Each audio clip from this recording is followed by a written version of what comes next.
میخوام در مورد دیوانگی از شما سوال کنم. به به. دیوانگی قشنگه. بله دیوانگی خیلی خوبه. میگه گرفتم گوش عقل و گفتم ای عقل برون رو. میگه من دیگه نمیخوام اصلا تو رو. یا مثلا میگه الهی به مستان میخانت، به عقل آفرینان دیوانت، به آنان که بی باده مست آمدن، ننوشیده می پرست آمدن. جلوی این جهانی که همش منطق و عقل و خشک و اینهاست، حساب کتاب اینا هست، باید یک دیوونه باشه که بیاد جلو دیگه.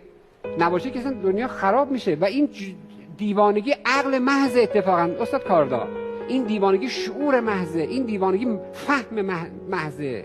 ما نیاز داریم، بشریت به این دیوانه ها نیاز داره. اینا عاقلان محض هستن، اینا دیوانه نیستن. چند تا دیوانه میتونید نام ببرید در خود طول شما تاریخ؟ یکیش خود شما.